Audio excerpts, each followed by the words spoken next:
பேக்ஃப்ளோ incense cone எப்படி செய்கிறதுன்னு தான் இந்த வீடியோவில் பார்க்க போகிறோம்.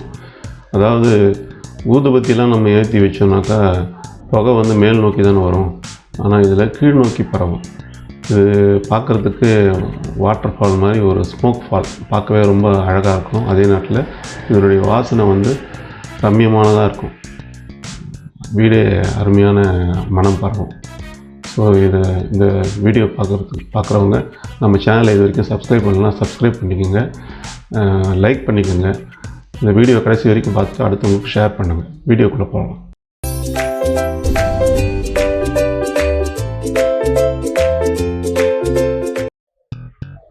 இதற்கு தேவையான பொருட்கள்: கம்ப்யூட்டர் சாம்பிராணி ஒரு பேக்கெட்டு, தசாங்கம், இது பூஜை பொருட்கள்லாம் விற்கிற கடைகளில் கிடைக்கும்,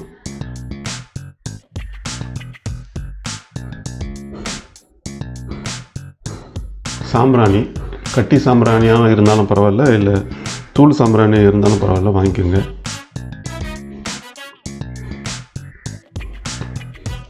அடுத்தது ஜவ்வாது, இதுவும் பூஜை பொருள் விற்கிற கடையில் கிடைக்கும். இது எல்லாத்தையும் நம்ம இப்போ அரைக்க போகிறோம். இந்த தசாங்கம்ன்றது 10 விதமான பொருட்கள் சேர்த்து செய்கிறது. வெட்டிவேர், லவங்கம், வெள்ளை குங்குலியம், ஜாதிக்காய், மட்டிப்பால், சந்தனத்தூள், நாட்டு சர்க்கரை, திருவட்டை பச்சை, சாம்பிராணி, கிச்சலிக்கிழங்கு, இதெல்லாமே போட்டு 10 விதமான பொருள் போட்டு செய்கிறதுனால அதுக்கு பேர் தசாங்கம்னு பேர். இதை கோயிலில் நறுமண பொருளாக யூஸ் பண்ணுவாங்க. இதை நம்ம ஏற்றி வைக்கும்போது வீட்லேயும் கோயில் மாதிரியே ரம்மியமான ஒரு தெய்வீகமான மனம் போகும். இது எல்லாமே கொஞ்சம் கொஞ்சம் எடுத்துக்கோங்க. இந்த ஜவ்வாது ஒரு பிஞ்சு எடுத்தாலே போதும். நான் ஒரு பழைய மிக்சி ஜாரில் போட்டு அரைச்சேன். உங்கள் வீட்டில் அந்த வசதி இல்லைனாக்கா சாதாரணமாக ஒரு சின்ன உரலையோ இல்லை ஏதோ ஒரு கூழாங்கல் மாதிரியோ வச்சு நசுக்கி கூட இந்த மாதிரி தூள் பண்ணிக்கலாம். ஓரளவுக்கு தூள் பண்ணிவிட்டு இந்த மாதிரி தண்ணியை போதுமான அளவுக்கு ஊற்றி நல்லா கலந்துக்குங்க. ரொம்ப தண்ணி ஊற்றிடாமல் ஓரளவுக்கு இந்த சப்பாத்தி பதத்துக்கு வர அளவுக்கு பண்ணிவிட்டு நல்லா அது வரைக்கும் பிசையணும். நல்லா அந்த பதத்துக்கு வர அளவுக்கு நல்லா பிசைங்க. உதிரியாக இருந்தாக்கா கோன் பிடிக்க வராது.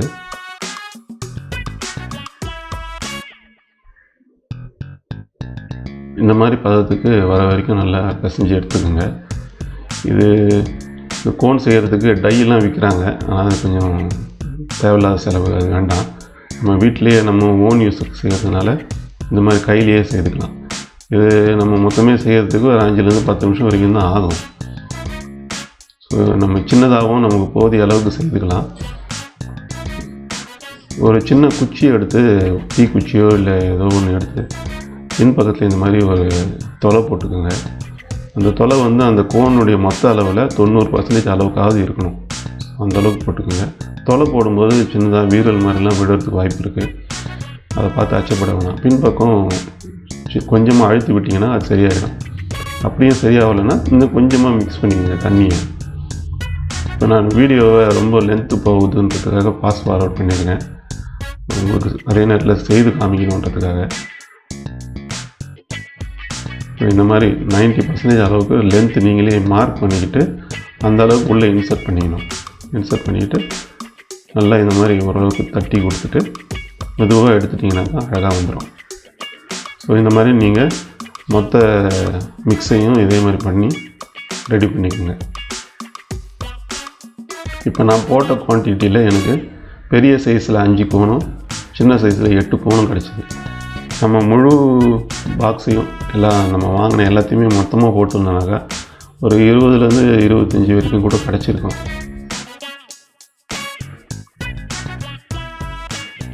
ஸோ இந்த கோன்ஸை வந்து வெயிலில் ஒரு 2 days நல்லா காய வைக்கணும். வெயில் இல்லாத கிளைமேட்டாக இருந்ததுனாக்கா ஒரு 3-4 days நல்லா காய வைக்கலாம். அப்பார்ட்மெண்ட்டில் இருக்கிறவங்க வெறும் ஃபேன் காற்றை கூட காய வைக்கலாம். வெயிலில் காய வைக்க முடியாதவங்க இது இந்த ஸ்டேஜ்லேயே நல்லா வாசனை வரும். இதை நல்லா காய வச்சுட்டு ஒரு கண்டெய்னரில் ஸ்டோர் பண்ணி வச்சுக்கோங்க. காஞ்சதுக்கப்புறமா இப்படி தான் டார்க் ப்ரௌன் கலரில் இருக்கும். நல்லா காய வச்சு ஸ்டோர் பண்ணிங்கனாக்கா அது எந்த விதமான பாதிப்பும் ஏற்படாது. நீங்கள் எவ்வளோ நாள் வேணாலும் ஸ்டோர் பண்ணி வைக்கலாம். தேவையான அளவுக்கு ஒவ்வொரு கோனாக எடுத்து பயன்படுத்திக்கலாம்.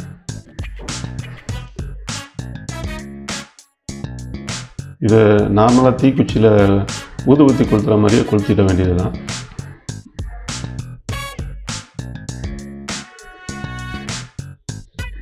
அந்த மேல் பகுதியில் ஏற்றிட்டு அது தானாக அணையிற வரைக்கும் கொஞ்சம் நேரம் வெயிட் பண்ணுங்கள். கொஞ்சம் தீ பிடிக்கிறதுக்கு டைம் எடுக்கும். ஒரு 1/2 மினிட் 1 மினிட் வரைக்கும் அப்படியே வெயிட் பண்ணிவிட்டு தானாக அணைஞ்சிடுச்சுனாக்கா முதல்ல ஒரு நிமிஷத்துக்கு மேல் நோக்கி தான் புகை வரும். நம்ம அந்த ஹோல்ஸ் போட்டுக்கோம் இல்லைங்களா, அந்த ஹோல்ஸ் வரைக்கும் அந்த நெருப்பு வந்து ரீச் பண்ணணும். அதை ரீச் பண்ணிடுச்சுனாக்கா கீழ் நோக்கியும் புகை வர ஆரம்பிச்சு. இப்போ வருது பாருங்கள், கீழ் நோக்கி வரும். ஸோ இதை வந்து நம்ம தனியாக அதுக்காக செய்து வச்சுக்கிற ஹோல்டர், பேக்ஃப்ளோ இன்சென்ஸ் ஹோல்டரில் ப்ளேஸ் பண்ணிட வேண்டியது தான். இந்த பேக்ஃப்ளோ ஃபவுண்டன் எப்படி பண்ணுறதுன்றதும் நம்ம வீடியோ போட்டிருக்கோம், நம்ம சேனலில் இருக்குது. அதுக்கான லிங்க் நான் டிஸ்கிரிப்ஷனில் கொடுக்குறேன். தேவையானவங்க பார்த்துக்கோங்க. மறக்காமல் நம்மளுடைய சேனலை சப்ஸ்கிரைப் பண்ணுங்கள். உங்களுக்கு தெரிஞ்சவங்களுக்கெல்லாம் ஃபார்வர்ட் பண்ணுங்கள். இந்த வீடியோ பார்த்ததுக்கு ரொம்ப நன்றி. மறக்காமல் ஒரு லைக் கொடுத்து இந்த வீடியோக்கு எங்களை என்கரேஜ் பண்ணுங்கள். தேங்க்யூ.